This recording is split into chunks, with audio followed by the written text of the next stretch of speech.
Mr. Mitchell himself, are you planning to date an Indian woman, or are you kind of open to whatever? No, I'm married. My wife white as hell, man. My wife is white. But oddly enough, she can cook some of the Indian food. My mom taught her. So Can she make it like mom's though, or like what? It's close. I'm not gonna say it's like my mom. I mean, come on, you know what I'm saying? Right. It's a little something extra come off them hands. I don't know, but she's close, dog. I'm trying to tell you, her little white ass got it together. Yeah, she figured it out.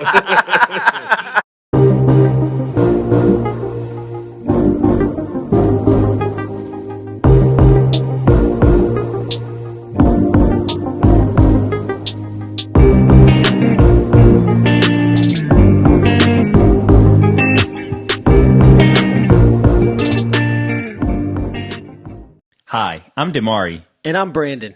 Before the show begins, please subscribe, like, comment, and share with a friend. This allows us to increase our visibility on the platforms where you listen and watch so we can continue to bring you quality content each week. Help us grow, and we can grow together by enlightening minds one question at a time. And now, back to the show. All right, welcome back to the Side by Side podcast with your host, Brandon. And Dimari. And we're here to engage in meaningful conversation in hopes to create unity through diversity by enlightening and inspiring minds, one question at a time. We do that by bringing on two strangers each week to show we have a lot more in common than meets the eye. Today we got two guests, Brendan Mitchell and Tom Sonny. Say what's up, fellas. What's poppin'? What's up, y'all? How you doing? Nice to have you guys on. So we like to start each week off with a little word association game. So I'm gonna ask Brendan. I'm gonna ask you 5 words. You're just gonna say the first word that comes to mind, and then Dimari will do the same with Tom. Sound good? Yeah, let's get it. All right. So straight in the brain flow. Hey, Chase, will you scroll down for me real quick? All right. Mr. Mitchell himself. Further down, buddy. First word. Cleveland, Ohio. Oh, that's home. Yeah, that's home. Yeah. Ooh, that's home. yes. You already know. Home. Love it. I'm going Go home. Guardians, baby. Oh, hey, yeah, it's playoff time too. You know what time it is. All right. Rap music. That's also home. I'm still saying that's home, but a different type of home. Yeah. Bone Thugs and Harmony. Yes, sir. Boom, boom, boom, boom. All right. Next word. Sports. That's my life. That's what I'm gonna say. That's my life right there. Sports. Like no matter which way you cut it. Yep. Word. Northwestern University. Love, hate. Yeah, love hyphen hate. That's Definitely one word. gotta tap into that. Yeah. Last word. Cannabis. Home. That's still home. I knew you were going to say that. That's still home. You know, look, the area I'm in now, I should have a 3.5, a whole eighth in the backwood right now going crazy, but I can't smoke where I am right now, man. You know what time it is. I like that. Those are 5 quality words you threw at me, Flair. had to tailor it. Yeah. A little bespoke word association game. I love that. That was good. Definitely want to talk about Northwestern and cannabis For sure. So, what's up with Northwestern, bro? Like, why is it a love-hate relationship? All right, so boom, I go to Northwestern, obviously right after high school. I'm playing football, but when I get there, now I'm playing college football. It's not just fun playing in high school anymore. That's the first time I'm like, this shit is a job. And on top of that, man, so I remember I was watching Rizzo's episode that y'all did when you were talking about like critiques. Remember you talking about the critiques on the show choir and shit, Riz? Yeah. No, it's like that, but low key it'd be 10 times worse on the real. Cause like they'll just call you out your name, talk crazy to you, and these like football coaches are some of the biggest dickheaded people on earth. I promise you. Like there's a few cool ones, and there's a bunch of just asshole football coaches. So it kind of broke down my love for the game. But the love part is, I was talking to Rizzo about. I still got friends, like lifelong friends. These are like my brothers that came out of Northwestern. To a point where I wanted to transfer at one point, and I was like, man, I can't transfer and leave my guys. Like this is too real. Yeah. So it became less about football, more about the team. So and then Northwestern itself, not that cracking as far as the school goes. You know what I'm saying? Like Riz knows I'm a turned up type of person, and it was very hit or miss. I needed to be somewhere like I don't know, like Florida or something, right? Like some shit like that. But my yeah, recollection of Northwestern was one of the worst nights of my life, best nights of my life. Dog, see, love, hate. Went up to party with you, got way too drunk, blacked out, almost didn't make it home alive in one piece. Man. And Slazak literally had to pay off a cab driver like $100 cash to like take me home because I was in such like a bad state. From Evanston down to Printers Row? Yeah. Or no. We were at the time I was dating a girl at DePaul, so we went back to her spot. Okay. But they almost didn't even let me into her dorm because I was so. This is pre-Uber. After that, like, this is. I learned my limits. That night, and that was a crazy night. Though we went to like 5 different frat parties. We almost got in a fight with those guys. You remember? Yep, it was very, very turned up. But at the same time, it's just something that was not appealing about it. Like the type of student who goes there and don't edit this shit out either. I'm saying this shit live. Like, there's a certain type of kid who should go there and a certain type of kid who shouldn't. Luckily, on the team, there was a number of kids who might have shouldn't gone there, but did, and it made it a better experience for everybody. You know what I'm saying? But yeah, so that's what I'm Did you finish all 4 years there? Did yeah. You, Did you graduate from there? Yeah. And luckily, they played me my freshman year, so I didn't have to redshirt and stay a 5th year. Yeah, okay. Yeah, it is. Yeah, you know what? I went to before that. I went to a boarding school. my family, we were doing well. We were living in the same neighborhood, me and Rizzo. Then after 9/11, shit went kind of left. So luckily, we were poor enough at that point where I could get financial aid to go to Western Reserve. So this expensive ass school, I'm going to this this place where like all these extra smart ass kids go. Education became a big priority for me though, and that's why I chose Northwestern. So. It worked out. I'm not going to say I hate it. It's love-hate at the end of the day, for sure. Nah, it's a You ever great been to program. We Buff definitely Joe's? want to get into that. Have I ever been to where? Buff Joe's or Buffalo Joe's? in Evanston? Man, yeah, absolutely. Love Yeah, Buff Joe's. Buff Joe's is a staple. Absolutely. And wings are my favorite food. So you put 100 piece in front of me right now, I might not eat all 100. I'm gonna eat about 50 though. That's for sure. Yeah, I'm eat about 50. Yeah, I was broke as fuck in my after graduated college. In my band, we would rehearse at my buddy's like childhood home in Evanston, and he would take us to Buff Joe's, and we would like just scrounge our money together and like splurge on wings after a practice. It was like the best. Dog, see, and right there, I got a note right here. I don't know what you're talking about. I remember coming over to those practices. I was right down the way. Me and Corbin lived right up on Ridge and Noise. Like, we were right there by Ben's spot. Ben is the reason I ended up buying a skateboard. I bought a skateboard trying to fuck around with Ben. And then I had to give it up because I wasn't trying to break my arm because I was playing football. Right. Yeah. No, I gave up on skateboarding I think I was 9, bro. I got on that joint, fell. I never felt a pain shoot through my wrist up to my heart, bro. I was like, no, I'm not doing this, bro. That's the worst shit ever. That's crazy. It's like at this exact moment, Tom cut out. Yeah. Well, but while we're waiting for Tom to rejoin, I wanted to ask about you had a question about the cannabis thing.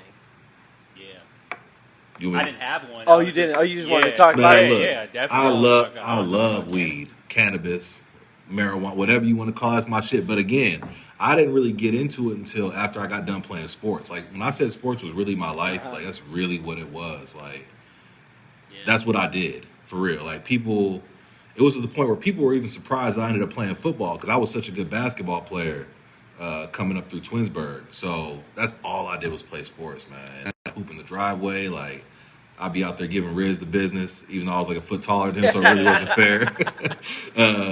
But, just... I was always the runt of the litter. Man, me and Riz, we ran tough, like, even through the sports shit. So, when he went the music route and I went the sports route, it was always all love, man. And I wish I would have stayed at Twinsburg, though, man. We could have been a real killer combo because we really were inseparable. And I guarantee you, if I would have stayed at Twinsburg, he would be smoking just like me right now. I would have had his ass. Hey, I did for a little bit. You did. That's now true. I just do the gummies. No, I just do the gummies. I feel it. Low dose. I get way too high, too easy. No, I feel it. Because I fell through your spot in L.A. a few times and got you a little too lit. Yeah. Bro. That shit was crazy. Yeah, that one time Vaughn and those guys came through. Yeah, that was nuts. Oh, so we got Sonny, man. So So I definitely want to talk about weed. I really do. But let's get Tom involved in this. So same situation. Rapid fire. First word that comes to your mind. Let's do it. Electric vehicles. Tesla, baby. The future and Tesla? Elon Musk? The All future the and above? Tesla. You Okay, said Tesla. you said Tesla, right? So Federal Reserve Bank. Oh, he breaking up something crazy. Interest rates. Hey, he ain't listening to the directions. He ain't got a stable internet connection. My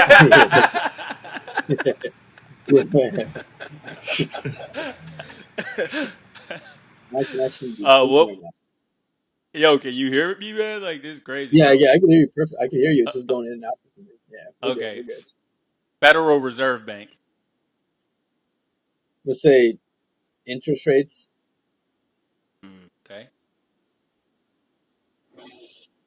Scuba diving.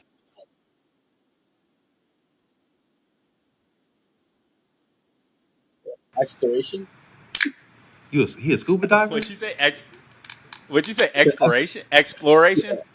Oh, okay. Exploration. Love it. Love it. Brisket. Austin, Texas, baby. Yeah. Hell yeah. Terry Blacks. Very black. Bill Gates. Old money. Old money. That's nice. Those are good.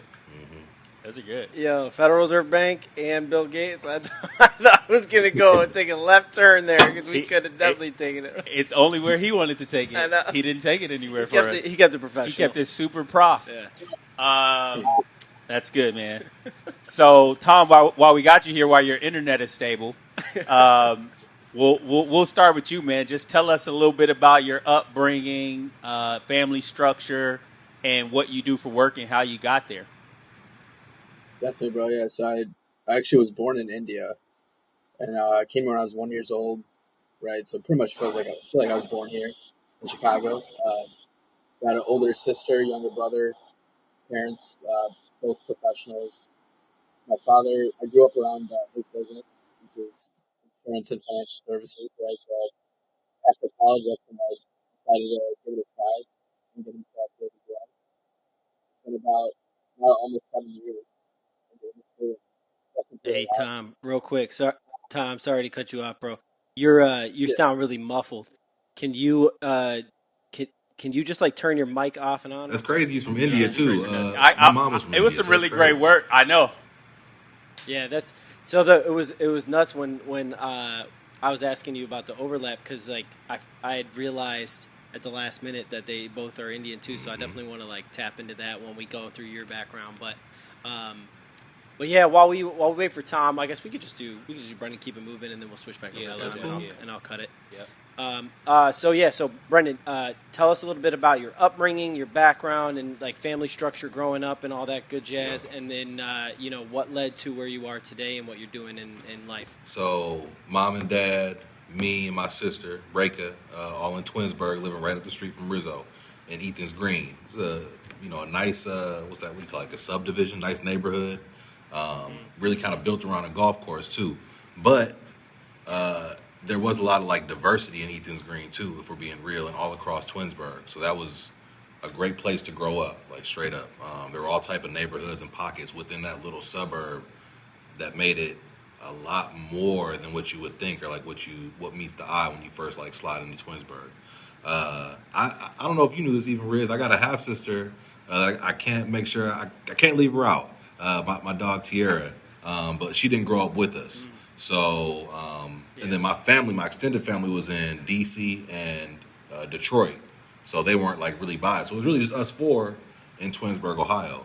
And then and I went to Twinsburg through middle school, went to boarding school, I told you, because we had it was like a stroke of luck that came from some bad luck. Then I went to Northwestern. And after Northwestern, I didn't know what to do after football because sports was my whole life. Like all I was an athlete. So when I wasn't doing the NFL thing, I had no clue how to maneuver. Luckily, my uncle, he was placing IT resources. He was like, hey, man, come up here. We'll get you tight, get you the experience you need. and we'll send you off. Little did I know, and I don't want to put his company out there, but they whipped me up a crazy fake resume. I had all type of experience on my shit. I'm telling you, I had like a little bit of training. They gave me some answers to an exam to get me certified. Like just straight gave me the answers. So I memorized these answers, and they gave me a crazy fake. So now it's just like, how do you pass an interview? So I passed an interview, and dog, I was in a job. I had no business being in a job. I had no clue how to use Excel. I had no clue how to use like Microsoft Outlook. I had no clue how to do none of this shit. So I'm just Yo, I didn't know this. dog, I'm just at this job. This is at where was I working? It was they got bought out by Medco. It was Medco up in northern Jersey. I'm in front of all these professionals. I'm like 22 years old. I just got done selling weed for a year. Like that was my job, just selling mids. and I'm trying to figure. I had no clue how to use none of this shit. So they're embarrassing me every turn. But it was really my fault. Like I have no business being here. Luckily, I found my way into the IT industry and was able to survive long enough. Now I'm a Scrum Master, and I work at Nike. Scrum Master is like process management, basically. And it ended up working out because as little confidence I had, as little skills as I had, now I really know what I'm doing, and it worked out for the better. So I never thought I'd be here, but that fake resume led to a lot of good shit. So A true fake it till you make it story right there. Yeah. And so I want to go back a little bit, though. Tell me about your what position you played in football, and what did you study at Northwestern? okay, so I was a tight end. I played tight end at Northwestern, and then I studied. Big boy. I was a communications major. Yeah, I was right on the edge too. But I'm telling you, a couple more cheeseburgers, I might have been an O tackle, but it's all good. I made it. Hey, you did play defensive line growing up. I did, and maybe should have stuck with it. Who knows? But again, that's what people thought I might do. But I ended up going the tight end route. But I was a communications major. But the reason I chose communications was because it was like the easiest way to, get some layup classes and still be able to do my football thing. I wasn't trying to do too much on the class side when I got this whole damn job. Like, it was really a job. Practice at 5:30, 6 in the morning. All the film you got to do. You still got to work out on the side. You're pretty much dead from all that. And then you're expected to do extra stuff on top of that, whether it's like team events or whatever the case might be. So school was kind of an afterthought for me, and that's kind of how it is for a lot of people, because you're just so entrenched in the sports wave. So, like, I don't say it was my life for nothing. That shit really was my life. Yeah, That's crazy. and it was. I remember in high school because didn't the one coach famous coach at Northwestern he passed away. He was the one who recruited you, right? He was. And then it was a switch of coaches before you even got to college, so it kind of messed with the whole kind of plan for you and your football career. So tell us a little bit about that. Yeah. About both the coach. I forget what was his name. Randy Walker. That was Coach Walker who recruited Randy me. Walker. Yeah, and he was well known. He'd been to a few schools. He was at Miami, Ohio, I think, before he came to Northwestern, and was having a good run at Northwestern. But then that's when he passed away. That's when Coach Fitz stepped in, Pat Fitzgerald, and he's the guy who's still coaching now. But that was his first year, and he was only 32 years old when he took over the team. Like, I'm 34 right now, right? And I don't feel like I could run be the head coach of a football team. So salute to him for being able to step in and do that. And he's had some decent success. I know they're struggling right now.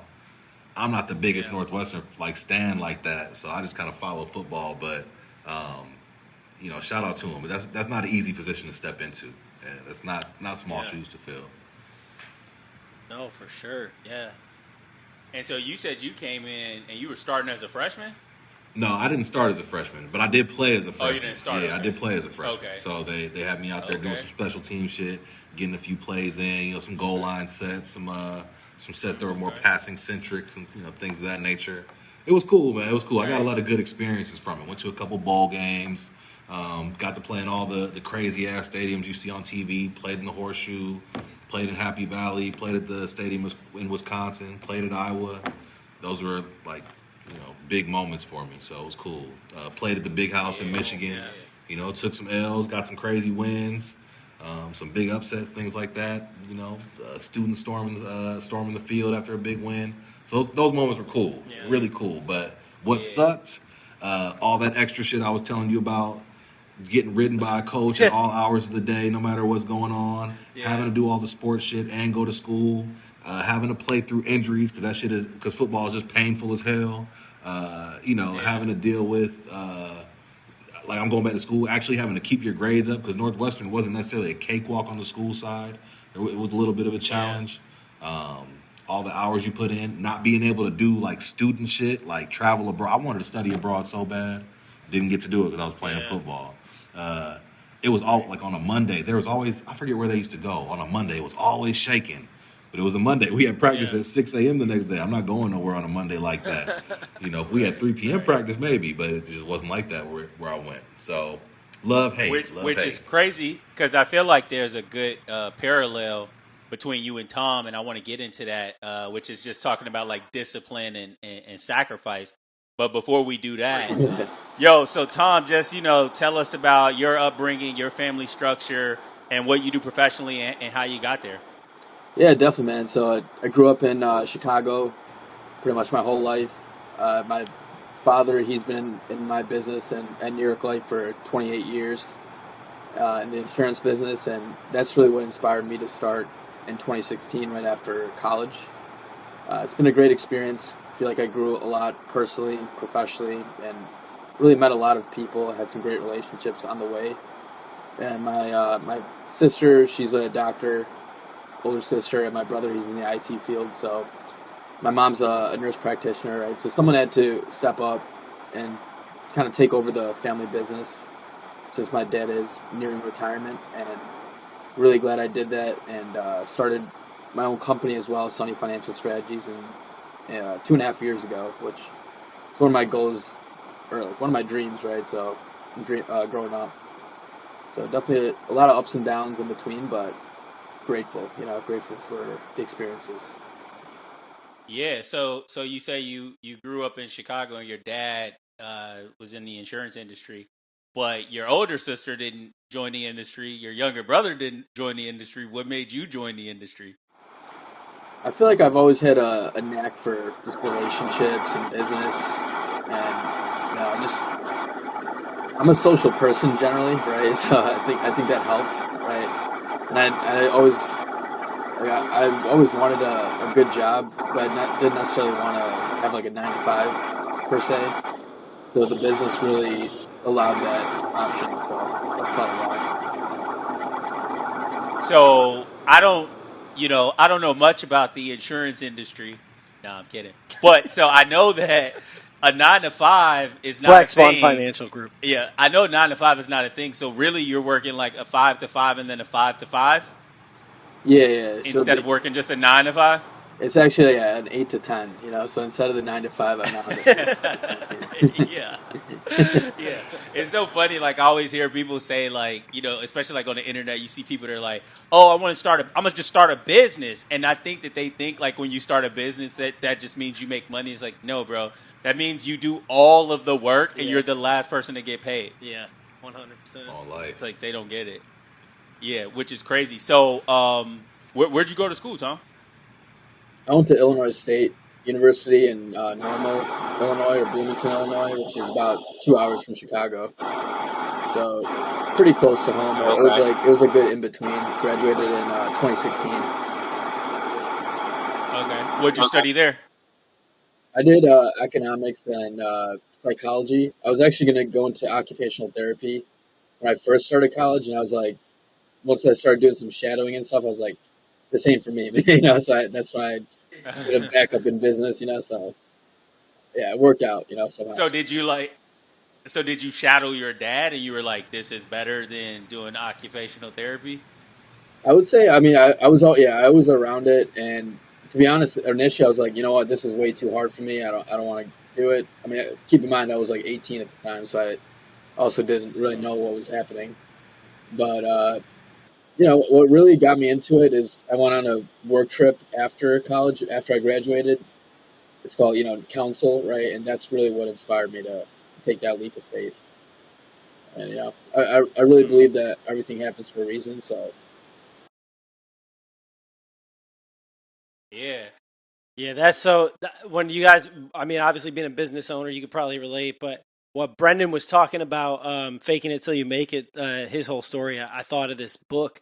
It's a memoir about this guy named Larry Weintraub, and he was like one of the most successful, like powerful, like music and Hollywood film executives like ever lived. He did a lot of stuff with Elvis. He discovered like Led Zeppelin and all these other bands, and his story like kind of reminded me of that, because it was like he was this crazy fake it till you make it, where he accepted a job that he didn't even know how to do, but he just like showed up and like figured it out, and then it inspired this other guy to write this book called The Third Door by Alex something, and it's all about the concept of like they're like, picture a club, right? And the club's got one entrance in the front. It's got the garage in the back, or the back door where the help comes in. So you could be in the front line with all the other people trying to get in the club, but most of the people can't get in because you got to be somebody special. And then, or you could be, the lower rung of society, like in the back, coming through the back door, working in the kitchen, making, but you're helping everybody. You're serving them. You're not necessarily like partaking in the fun. Or you could find the third door, which is like you could break your way in, or you could like find the window that's got, is unlocked, and like climb in and just sneak in. And that's what I thought of when you said that. So that's so cool that you ended up where you're at, and it's like all started because of a story like that. I just want to make sure for the guests that everyone knows that Side by Side does not condone breaking and entering.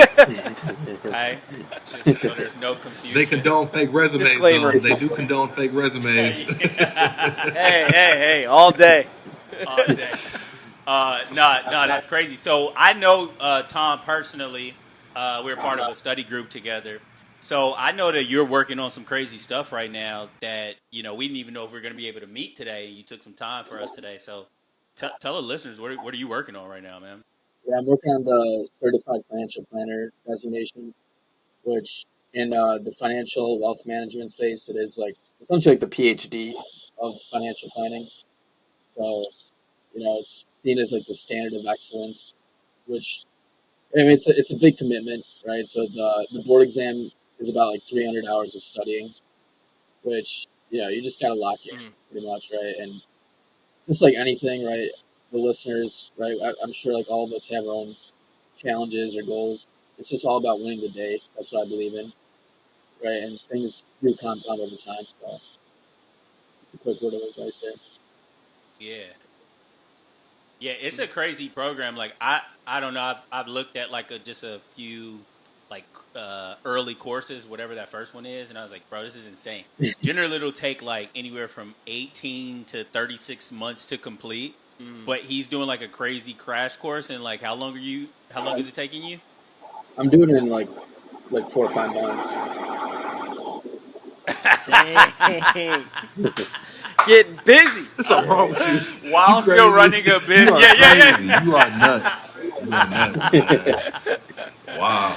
Yes, Shit. this dude is insane, man. This dude's insane. Like, when was the last time you seen the back of your eyelids, Tom? I mean, about 12 hours. No, it's about 12 hours ago. About 12 hours ago? All right, so that's a light day for you then, man. That is crazy. So one thing, like I mentioned that I saw, like the parallel is, you said winning day after day, and, he did, Brendan, you did football, and I know that requires a lot of discipline, and even in insurance, it's a crazy hustle. It's a lot of discipline. So we'll start with you, Brendan. Can you just talk about like the importance of discipline and just that mindset and how you tackle the day? I would root it in just knowing that it was always bigger than me. So like whatever I was going through that day, I had to grind through that so I could get to the bigger goal. So when I was playing football, it was, let me just go out here and do my thing, because I'm not trying to have no student loans. I don't want to pay for college. I don't want to come home and go to Tri-C either. You know what I'm saying? Like that's not the goal. So let me just step through this one play at a time, one drill at a time, and again find the things I love within that little grind that I was going through, so I could reach the bigger goal. That's what it always was for me. So I'm sure like for Tom, I'm trying to make $1 billion. So like fuck this little program I got to do now. I'm going to be a billionaire if I get this shit right here. So for me, it was, let me just step through this and make sure that I get a degree for free. I don't got to come home and, look crazy because I had a great opportunity, because I'm definitely not doing that. I'm definitely not a quitter. You know what I'm saying? That's something that I never did was quit. Yeah. And, I just really wanted to make sure that I finished what I started too. I don't like finish. The same thing as far as not quitting, but I set a goal. I got to get there. That's what it is. And Brendan, your dad played in the NFL. Was that ever like a goal of yours, like to kind of reach that height, or were you more focused on, I just want to like graduate school and do something It different? was my goal at first, but then again, like when I got to Northwestern, like the things I liked about the game or loved about the game, I didn't quite like as much, and I wanted to do different shit. You know, people always told me like, you're the type of guy who doesn't just need football, and I didn't know what that meant at first, but I really started to discover that as I stepped, year after year through Northwestern. So the NFL dreams kind of faded away, and now I wanted to do more like worldly stuff, study abroad and learn about business, and get my like social currency up, if I may, and mix it up with more students who came from different backgrounds and whatnot. So I got to do a little more of that too toward the end of my career, because I kind of set the football slightly to the side. I wish I would have done that a little earlier, even, and kind of used them the way they were using me for real. I heard that too when I was coming up. I wish I would have used Northwestern a little more the way they were using me, but all good, all good. At the end of the day, it worked out just how it was supposed to. Yeah.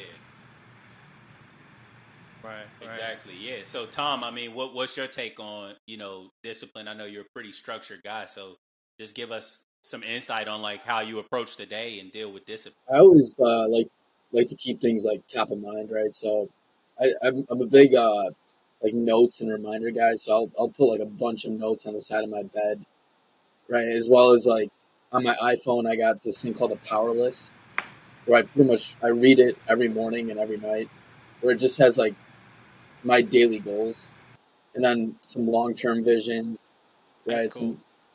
Essentially a lot of mindset stuff, right? I feel like mindset is everything. It's like 90% mindset, 20% execution is what I say, right? Because sometimes you really do got to give that 110% to stay disciplined, Mm. Wow. Yeah, that makes me think of there's this video channel called Big Think. You ever watched any of those videos before? I've heard of that. I've never heard of it. No, No, break it down. it's on YouTube, and they do like little short thought pieces, or like with like intellectual leaders or like famous people or people who are really successful. And there was this one time this guy, he was talking about systems over goals, and it's always been something that I like give to my teams that I manage or whatever, because the whole concept is like goals are hollow, like they're kind of just like anticlimactic road signs along the way that like get you to a place and you're like, oh, I'm working for this goal, and I get there and it's just okay, I achieved it. It's cool for a little while, but then it's like the next goal is the next goal, Rather than setting goals, like setting systems is a more kind of meaningful and fulfilling way to like go about your work, because similar to what Tom was talking about, like that's how I do my work. I always set systems. Like, so if you want to be a writer, you want to write a book, right? That might be the goal, to like write a book or finish a book in a year or something. But how are you going to get there? You set the system, and maybe my system is every day I'm going to get up and write for 3 hours. And there's going to be no goal in mind. I'm just going to write, as many pages as I can in 3 hours. And by the end of the year, if you do that every day, you'll have enough material for a book. And so the system kind of gets you to the goal, but the system is more fulfilling because you feel more rewarded in the process. Yeah, no, I like that. Yeah, we talk about SMART goals, right? Yep. Specific, measurable, attainable, relevant, and time bound, which is really huge. But one of the things that Mitch, I want to say Mr. Mitchell, but I guess we can call you that. Is you talked about sacrifice. You talked about not being able to study abroad. You talked about not being able to go do the fun activities because you had to go do practice at 6 a.m, right? But you persevered somehow. So just talk about that a little bit. Expand on how you were able to overcome those obstacles, those challenges, and see the bigger picture. So I felt Tom when he was saying like someone had to step up and do something, because that's how I felt at that moment. I gave a little touch to like we were doing well as a family, and then we weren't. But because of that, came a chance for me to go to that boarding school and kind of get a different experience there. And then from there, but that was tough because I'm like one of the only black kids. The school's like 98% white. We got a little Asian population. It's like me and a couple black kids. So that came with its own challenges. Had to persevere through that. But it was bigger than me, right? I'm trying to go to a good school. I'm trying to get a top-notch education, whatever that means. Then on the football side, it's bigger than me because I'm thinking I have a chance to get the whole family back on our feet financially, right? Like, if I can get on the NFL wave, then, man, that's instant. But when my mind started to evolve, then it became like, okay, can I become a businessman or somebody who could use my degree for good to get us back in the position we once were? it again, I'm always trying to think. I wish more people thought like this. And I'm not saying it's like, I'm not saying I'm holier than thou for thinking like this. But when you don't put yourself first and you think about that bigger picture, it's like it makes me go harder a little bit because you're not just working for yourself. Like it's easy to be like, well, I'm tired. I don't feel like doing it anymore. You know what I'm saying? Like, I just don't want to. My legs are tired. I don't feel like running anymore. My mind is tired. I don't feel like studying for this exam anymore. But it's less about me and more about the whole spread of Mitchells. You know, my mom and my dad, and my sister who got to look at me and speak on me, and you know, I gotta bring a little honor to the name. You know, and you know, whether you want to say like it does, like, yo, your name or whatever, you know, you got to do you as an individual. That's cool. If that's how you rock, cool. But for me personally and how I came up, I always tried to keep I'm not the only person with the last name Mitchell at the end of the day. You know, I'm not the only person who came from Burton Drive over in Ethan's Green. There's a lot of people who look at me and gotta speak on me, and I want to make sure they got something good to speak about. So that's how I'm rocking. I love That's that, awesome, man. man. So, Son, I call him Sonny. Sonny, what what do you do? You know, I'm sure there's a lot of sacrifice. You're talking about you're working from 8 to 10. You're probably up first thing in the morning. You're looking at notes. You're reading power lists. You're dealing with clients. You're studying. I mean, there's a lot of sacrifices, I'm sure, on the personal, social side of things, and even maybe health. So, you know, what keeps you motivated to overcome those challenges? Yeah, you know, it's just like Brian said. I mean, it's all about thinking about the bigger picture, right? One of my big goals in life is to make a difference, right, in one way or the other, and you know, it should be remembered, right, in a way that creates a legacy. So that really is one of my big goals in life, and I feel like, you know, anything worthwhile is not going to be easy. There's always going to be some challenge, right? All the football players we see on TV, right? Brandon's talking about how hard he had to work, right? But they go through it. Like when we get through those, that's what brings happiness, right? And I do some crazy stuff every day, right? But they are making good money for it, right? But everyone's got their own sacrifices and battles that they deal with. And at the end of the day, I love what Brandon said about, you know, you got your last name, right? That's something one of my high school wrestling coaches used to always say. You only got two things in life that matter: your last name and your word. I really resonated well with that. Yeah.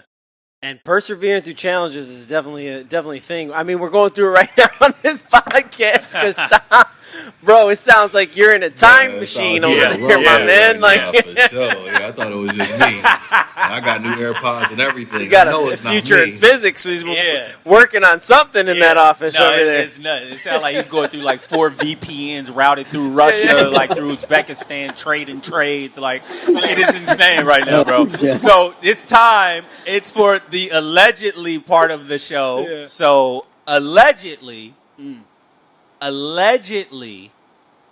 there is a covert network of elite families that are controlling the world events from behind the scenes.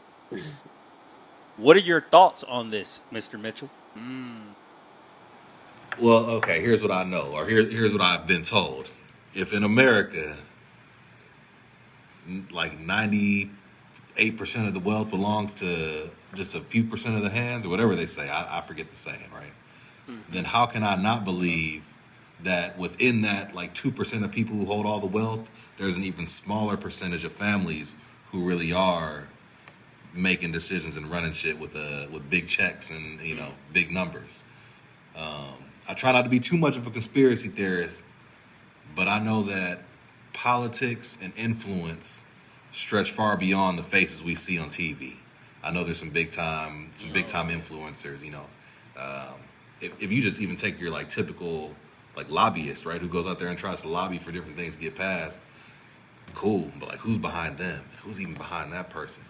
So I do believe it. I'm not gonna sit there and act like I don't believe it. I definitely do. Okay. I definitely want to delve in a little bit more, but let's get Mr. Bad Internet Connection himself. Mr. Sprint PCS Mobile. I don't know what's going on with this, man, but Look, and he's gone. Yo, this is gonna be the That's funny funniest as hell, freaking man. edit of all time. Yeah, it's hilarious, man. So while we're on that, man, so you mentioned like lobbyists in K Street, right? And these families. The families are trying to keep Tom from saying his piece. That's what I think is happening. Basically, no, Tom needs a new internet connection. That's what he needs, a new provider. But so when I asked that question, Brendan, were you referring to just like U.S. or do you feel that this is on a global level that they're pulling strings across the world? I answered from a U.S. perspective, but I'm also willing to expand that theory worldwide. It just seems like it seems too obvious, but I don't know, man. These are the kind of things where I just wish I had $1 billion so I can get in the third door and fuck around and see what's going on, you know. Yeah, But again, if like 90% of the wealth, the big time wealth, belongs to such few people, if I was that rich, I'd be trying to pull strings. Like, let me just keep it real right now. I'd be trying to, get shit in motion to where it's working for me and benefiting me. I'm not gonna sit here and act like I'm not holier than thou. I'd be trying to run game too. Yo, so I actually was just watching this video yesterday, this great YouTube channel, and I'm just going to plug it. I don't have any connection to it at all, but it is like one of the best discoveries of my year. Like, Is it top. The side-by-side YouTube channel? Yeah, it's called Side by Side. No, it's called The Y Files, bro. This guy's channel is, the way he does his videos are so good. They're like educational. He'll take like a taboo, like, call it a conspiracy theory or something like that, and he'll break it down as like a skeptic, like scientific kind of analysis. But he always kind of has this weird twist to it where like you don't know where he's going with the video, and he'll always present the information as if it is completely factual or true, and then he'll get to the end like where it's like, okay, this was a hoax and like it's been proven it's a hoax, or he'll be like, no, this is pretty legit and people are letting it go on. And the other day there was one about like the ancient the pyramids and like how they might have been like power structures, and then that kind of leading into this thing about Nikola Tesla. And he tells a story about how Tesla was actually working with JP Morgan to come up with wireless energy, like basically like that electricity would be like freely available in the air, and you could, and he was funding him doing his research, and he built this like tower. And the tower was like going to be like the first like prototype or whatever. And then the money ran out, and Tesla was like trying to get the money. And meanwhile, JP Morgan had like just met like Edison and a bunch of those other people who ended up kind of like stealing the inventions that Tesla started and then like profiting off them. And the whole idea was that like Tesla was just kind of like this guy, like avant-garde, just kind of like doing his thing, but he wasn't playing the game. And he didn't like realize that the people like JP Morgan who were funding him were in control of all the things that he was trying to eliminate with his idea, even though it like would serve humanity in a more positive way. But he was going to put this dude out of business. And so he blacklisted him. And then he kind of just like, that's when everything went sour for Nikola Tesla, and everything went up for Mr. Edison. It's pretty wild. Got to join that That's elite what I was family. just about to say. Like, how can you not say that there's a few elite families running shit? I've heard stories like that. I heard of a dude who created an engine that could run that could get from coast to coast on 1 cup of oil or water. It might have even been water or 1 cup of oil, something like that. And they shut his ass down too because he was going to disrupt the whole oil industry and the gas industry. So. Well, yeah, they had electric cars back in like the 60s and 70s, and then that all got shut down. I remember one of the first episodes of Mr. Rogers' Neighborhood was like in the 70s, like one of the first couple seasons. He went to this guy who made electric cars in his garage, and he shows him off, and it was like crazy because it was like 1970 something, and then you just like. The dude had invented an electric car, and it was like gonna be a thing, and then it wasn't. Man, dog. Wow. It's a crazy world. Like there's so many great inventions and so many great inventors. That they've just wiped off the face of humanity. Like even like I'm a big fan of conspiracy theories, Brendan. Just so you know. And a lot of them I have definitely delved into, and there seems to be some validity to a lot of them. And one some, of them, no. Like, which ones do I believe in? That No, I'm just saying there's a lot of validity to some, but a lot of crap to some others. I don't even follow the crap. I mean, I don't know. I think the ones I look at, I'm like, this makes a lot of sense, though. Like, even I was gonna say the Federal Reserve Act of 1913. So, like, was it Titanic or Lusitania? I think it was. I think it was Lusitania. Was it Lusitania? I think it's the Titanic one that they were on. So it was like basically when they were conspiring to create the Federal Reserve Act, like J.P. Morgan, the Carnegies, all of these different types of high level power brokers, they all wanted it because they would essentially they would privatize, the Treasury. And then they would, when we're paying interest, when they say we owe people, we owe it to these private corporations, which is the Federal Reserve Bank. And so they wanted to be behind that. And then there were like three guys like Strauss, Astor, and I can't remember the other guy's name. Everyone was all scheduled to be on the Titanic. But at the last minute, J.P. Morgan got off. Carnegie, they all just canceled their plans for that trip. And those three dudes were the only three like big power players that in today's dollars would have like they'd be like worth $11 billion.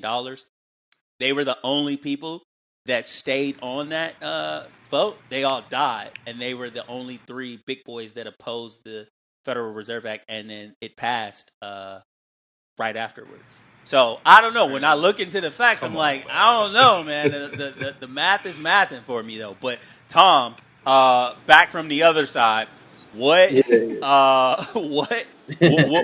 your take on the question that I asked about this elite group of families? I mean, it makes sense, bro. I mean, I feel like there's so much things we don't know, right? And it's like behind the scenes, right? There's just like a whole nother world, right? Everyone lives in the day to day, but there's like there's got to be. I mean, obviously, I believe in like a higher power, God, universe, Jesus, right? But besides that, there's so much other things that. I mean, yeah, it has to do with money, but I feel like it's like a hidden society, It's. So, are we living in the Matrix, Tom? I've heard of like.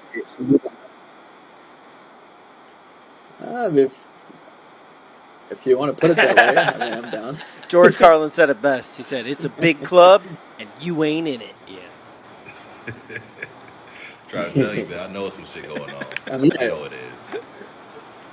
You guys have heard the Illuminati, right? I mean, I haven't heard of that in a while, but that used to be a big thing, Yeah. What do you know about the Illuminati? I got invited to the Illuminati on Instagram. Yeah, the guy sent me a DM. Yeah, me too. No disclosure, thinking about joining. Yeah, I don't want. You don't want them knocking on your door. I mean, maybe you do. You said you want to make a difference. This could be the difference you're looking for. That's what I'm saying. Will I be a billionaire? Shit, come on, come knock, ring, do all that. I'm here. But what if it comes? But what if it comes with a tormented soul? Give me the guardrails of tormented. How tormented am I going to be? I need to know. Every time you close your eyes, you think about those deep, dark rituals they made you do that you can't speak on. You can't talk to anybody about it. So I'm getting less sleep than Tom all of a sudden. Yep. But you're a billionaire. But I'm a billionaire. Yep. Well, am I going to die early because is this going to cause you may kill yourself. You may be on prescription meds. I don't know, man. Am I the only one tormented in my you're family? Loaded. What'd you say? Am I the only one who's being tormented in my family? Oh, that's a great question. I think that's going to depend on how you behave with the guys that brought you in. So you better watch your step. It's big. We were just talking about sacrifice. Count me in. Torment me. If it means my family is going to be good, then my kids is billionaires. Come on. Let's do it. That's it.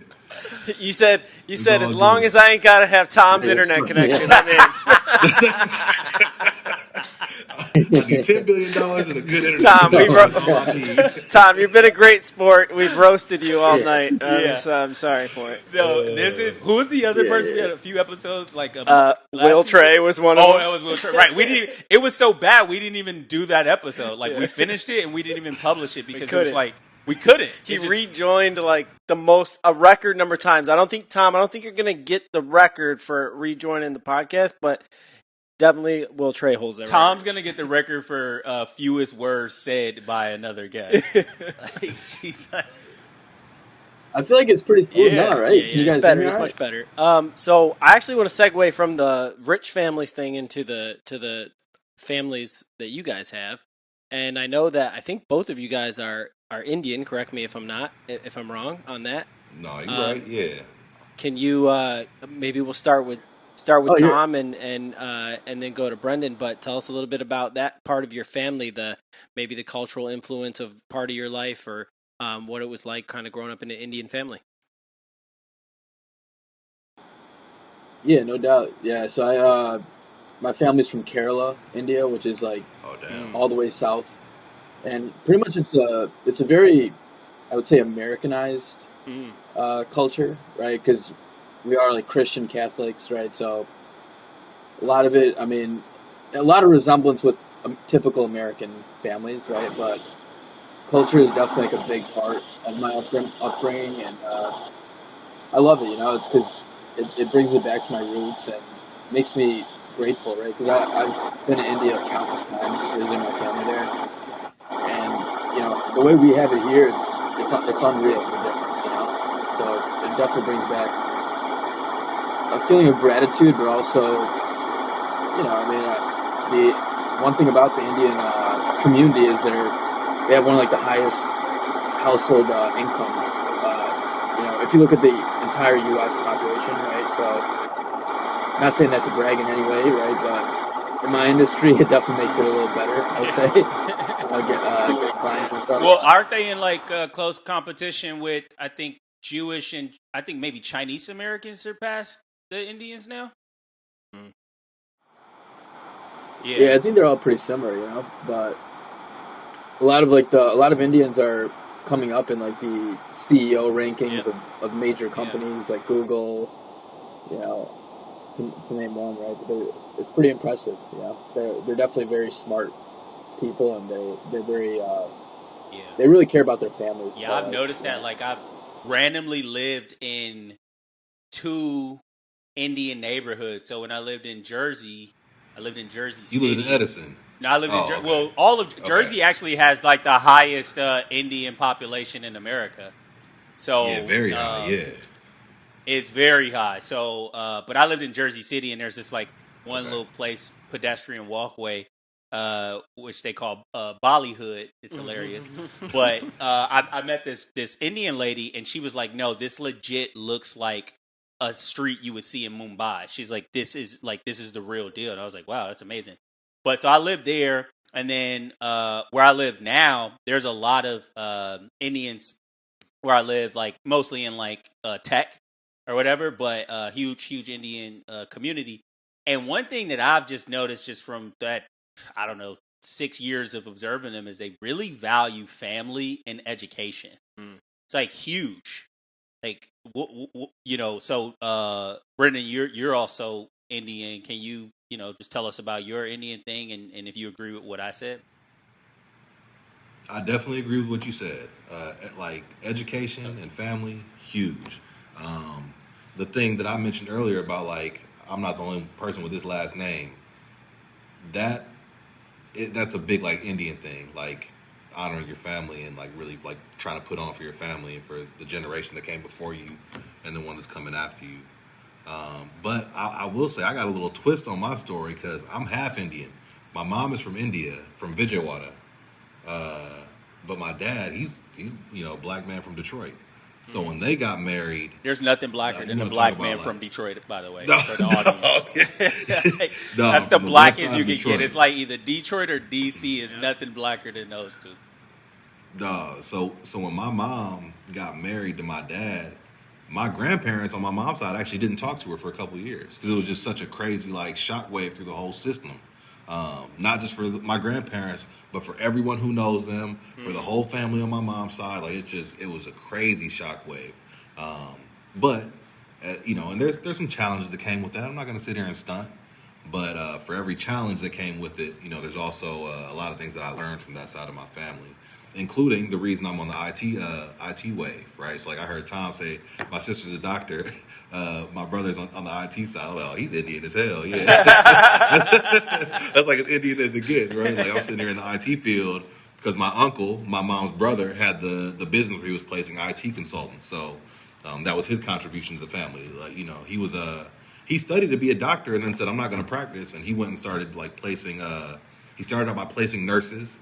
He would get women to come over from India, get them trained up, put them through nursing school, and he would place nurses. And then he moved on to doing the same thing, but in the IT field. So luckily I was able to benefit from what he had built a little bit. That was nice.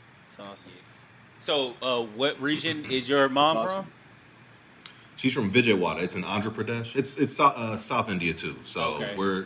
but where Tom is from, Kerala, that's the flyest spot in India potentially. Like Kerala is like it's low key like L.A. Like he said, it's kind of American. Like it's kind of like L.A. in India in a sense. Like they're by the beach. It is like pretty American. You know, it has that feel to it. So that's crazy. You're from Kerala. Yeah, Kerala's beautiful. Yeah, dude. I know Andhra Pradesh too. Yeah, it's not that far, you know. No, not at all. Yeah, not at all. Do you both go back frequently awesome, to visit like family and relatives? Not me. I haven't been back since I was like 10 or 11. Oh, okay. That's 20 something year, like a quarter century almost. So Damn. I'm not really all the way in the mix. Like now, my mom, yeah, she'll go back and slide back quite often. But I was playing sports. Like if I'm going to go to India, I'm not just going to go for like a week and come back. You got to go for like a month. Right. But I'm playing sports, and then I'm trying to get my chips up on the back end. I'm all in the mix. So now it's time for me to go. Now that I'm really doing my thing now. Yeah. How about you, Tom? Yeah, for me, I try to go every like 2 years. I haven't gone since like end of 2019. It was like one of my favorite cousins' wedding, so I went for that. But then the pandemic hit, and I didn't. Since then, I just didn't get to go. But my parents, on the other hand, go like either at least once a year, sometimes twice a year. So they're really into it.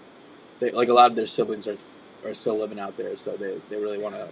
And they got like property there and stuff, so they really like going out there. So I know you guys are both biased here, but I'm going to ask anyway, which is better as far as the cuisine, Southern or Northern?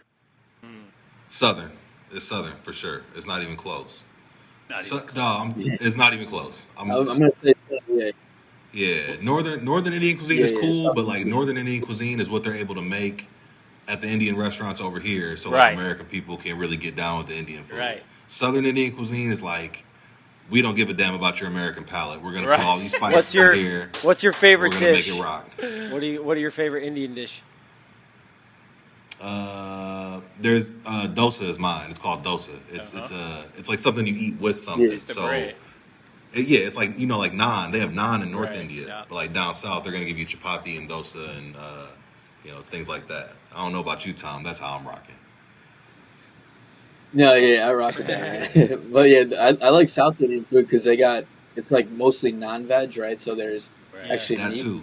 Like North Indian is very influenced in like vegetarian because that's a big thing with Hinduism is a lot of them don't eat meat, right? So That's very real. I love butter chicken, chicken 65, beef curry, right? There's some fire food. Like garlic naan, you can't go wrong with that. There's biryani. Love Yeah, Well, you're chicken talking north 65 though is right my now, shit. right? 65, isn't that north? No, chicken 65 is a It's Southern there's dish. different influences. Okay. Yeah, there's different influences, I believe, right? Yeah, So, because I spent I remember like the first time I had Indian food, bro. I was with my buddy Kishan. He's like a foreign exchange student from London, and we went. There's like a place downtown Chicago. I forget what it's called, but they had it's like one of the fancy Indian places. I think like the only one downtown Chicago, but they had a buffet like every like Saturday, like dumb early, and we all decided because we were like hungover from the night before. We just crashed at John's house, my buddy John. So we all went, and I got to taste like everything. I was like, "Bro, what? How have I gone this long like not eating?" That's is like crazy. I was so mad that like my childhood I did not ever really eat Indian food until I was like in college when I lived with a guy who was dating an Indian girl and she would make Indian food and that was the first time I ever had it. I was like 20, 21 years old. That and don't I make never. dog, you were over my house all the time. How did my mom never cook no Indian food for you? We never. I mean, maybe I had like rice at your house, but I never remembered He probably was it. scared. He smelled them spices. He was like, Nah, nah, man. bro. So Maybe, I don't know. I think maybe actually, Brendan. Now that you say that, now I'm remember. Maybe I did have. Maybe that was the first time I ever had it, but that would have been the only time because like they didn't really have like Yeah. Indian food where we. He grew had up. the real deal. He had a mom, Yeah. bro. That's the best Indian I food know. you can ever get. But I gotta that's say, crazy. if you ever go to London, bro, obviously London's got like a huge Indian population. Yeah. And it is like Yeah. India heard. too. You It know, is it's too, like yeah. it's like the so many Indian people there. Yeah. But bro, there is this restaurant in the East London in the Shoreditch neighborhood called Dishoom.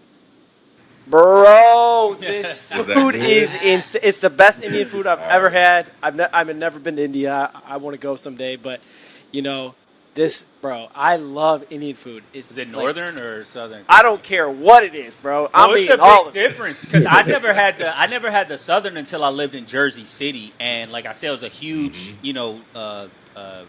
place. Like it was not really a huge place. It's really like a 2-block radius, but on that 2 blocks, like there's so many restaurants and so many things, and the lights and Diwali, like it'd be crazy, like fireworks. I'm like, what are they? They're celebrating something like every week, bro. Like it's just fireworks.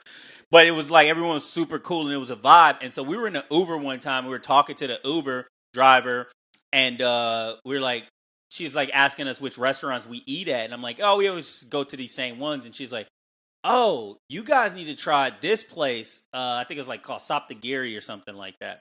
And dude, we finally did it because they had like a buffet on Tuesday in the morning, like something crazy, bro. Going crazy, huh? Bro, it was things I've never had. I've Yeah. never had any of it. I can't pronounce any of it. But I was just going because they also like, I know Tom mentioned something, which is, Northern definitely has more veggie options. But they had a lot of veggie options as well in the Southern cuisine. But it's like flavors you can't describe. It's Like, the sauces, the gravies, the gravies and the sauces are just like so good, man. Curry's When I was at the London spot, I had never tried mutton before, and we Mutton ordered sheet, right? It's we lamb. ordered mutton. It's like Oh, lamb lamb chop. sheet, Yeah, yeah. yeah. So, but it was like it's in this like dark red, like spicy vinegary sauce. It was so good, man. Mhm. I mean, I love Indian food. I'm like sold for life. It's one of my favorite cuisines. It's called the masala. Yes. That's what that place is called. Yeah. Yeah. For sure. so wait, It's too good, dog. do either of you know how to cook Indian cuisine, or you just leave that to mom? Nah, I don't know how to Yeah, cook. I have no clue. Same. I So- do not. Okay, I just I do buy- know how to make dosas. Like if I get dosa batter, I can actually make them. I got a whole pan. And I can do that. I can do that for sure. Yeah. So But it's complex. It's a complex thing to know how to cook Indian food. Straight up. yeah, but people have been doing it for thousands of years, man. You could do it too. So wait. So I know Sonny personally. He's definitely going to marry an Indian woman. I'm sure she's being trained on how to cook. We'll get to that in a second. But Mr. Mitchell himself, are you planning to date an Indian woman, or are you kind of open to whatever? No, I'm married. My wife white as hell, man. My wife is white. But oddly enough, she can cook some of the Indian food. My mom taught her, so she can get down. She and took get lessons some Indian food. from Mama She- Mitchell. Yeah. No, she did. So she can hop in right now. She can make you a chickpea Hell curry. yeah. She can make you chicken curry. She can make dosa. She can make idli. She can make. Brendan's mom's the shit, man. Can she make She it can like make potato mom's curry. though, or like what? It's close. I'm not gonna say it's like my mom. I mean, come on. You know Right, what I'm saying? It's a little something extra come off them hands. I don't know, but she's close, dog. I'm trying to tell you, her little white ass got it together. Yeah, she figured it out. Yeah, she was putting in work. Yeah. So wait, I'm a spicy type of guy. Like, are y'all into the spice and stuff too? Like, I want mine. Like, I want Yeah. fire coming out my rectum when it's time to release it, bro. Yeah, if I don't sweat a little bit, that's my thing. If I don't sweat a little bit while I'm eating Okay. it, then I'm not. It's not spicy enough. Okay, you the same way, That's Tom, why- or what? Yeah, if it's not spicy, it doesn't feel like I even ate it. You know. Exactly. For real. And There's Indian this thing spice called- is good this too thing because called it doesn't Akbar. last forever. It like hits you Yeah. strong and then it Yeah. goes away. It's not It's like not spicy It's not for like no Thai reason. spicy. Thai spicy Sometimes, bro, you can't get that shit to go away. Yeah, well then you got to get the mango lassi or something like that. But what were you saying, Tom? Something about a pepper or something, maybe a spice? Yeah, there's this thing called achar, which is like it's essentially like a spicy little sauce that you put on rice and stuff. So fire! Like you guys gotta try it. It's spicy because the only thing I've ever had, I always had that cilantro one, the tamarind one, and then there's this other one that's like, I don't know, like diced tomatoes or something like that in there. Yeah, they call it pickle. That's another thing they call it at restaurants. Got it. Yeah, tomatoes. Yeah, it's good. Well, listen, guys, this has been fun. Been really awesome chatting with you guys. We had some technical challenges, but because Tom is in India right now. It explains a lot. Spotty connection. This is hilarious. No, but this is good, man. Thank you so much for coming on. So, Mr. Mitchell, man, if the people are looking for you, where can they find you? Get at me. I'm on Instagram, Mr. Mitchell himself, and I'm on Twitter, Mr. Mitch himself. But I'm not really a TikToker. I don't do all that. You know, I got a little more experience and a little less time to be trying to figure out a whole nother social media platform. I feel you, bro. Gotta get you an intern, bro. I know. I see. I gotta get like y'all. But Riz, I know Riz does a little music. I do a little music. You know, I keep it fun. But for the most part, like I'm an IT guy. I'm a dad. I'm a husband. Shout out to the player crew. Yeah, you know, one time, the Ohio player, you know how we do. Lulu P was popping, Grande Jones was popping, also hometown heroes from Twinsburg. Riz knows what's up. I just want to say that you're the first person to ever do a hood shout out on the podcast. So clap it up for the hood shout out. Even interns clapping. Yeah, you already know, man. Yo, Tom Sonny, man, if the people are looking for you, where can they find you? I'm on Instagram, T_SUNN, and then 3 Ys, so T Sunny, and then LinkedIn, right? That's where I'm at, man. And my website, sunnyfinancial.com. That's pretty much it, you know? Love it. Hey, yeah, all y'all professionals, holla at me on LinkedIn, too. Fuck that, I'm a professional, too. Yeah. That's it. And what is it just your name, Brendan Mitchell? Brendan Mitchell, yeah, okay. Brendan Mitchell. You know, the government style name, yeah. Okay, love it, man. This is awesome, man. And Rizzo, if the people are looking for you, where can they find you? You can find me at Rizzo Fields and RizzoFields.com. Love it, man. And you can find me at judahclan.com. Get all my links. And you can find us at SideXSide Pod on Instagram. And make sure you subscribe to our channel, Side by Side Podcast on YouTube, and we love it over there. Until we're side by side next week, peace.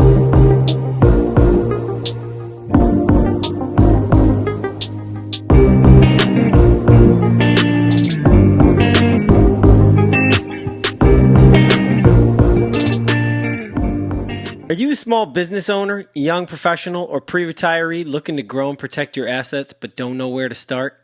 With all the noise about stocks, bonds, cryptos, it can be hard to know what steps to take. Let Black Swan Financial Group help you so you can focus on doing what you're good at. Black Swan Financial Group is a telefinancial planning firm operating in select states nationwide. They're here to help you protect, create, and grow your assets. Visit BlackSwanFinancialGroup.com today to get your free consultation. Hey everybody, Brandon and Dimari from Side by Side here. Just want to tell you about one of our newest sponsors, Ease Web Development. Ease Web Development specializes in building high-conversion websites and marketing campaigns that take your business to the next level. Please subscribe, They're the easy decision when it comes to marketing. So check them out now. This allows us to increase our visibility on the platforms where you listen and watch, so we can continue to bring you quality content each week. Help us grow, and we can grow together by enlightening minds one question at a time. Now back to the show.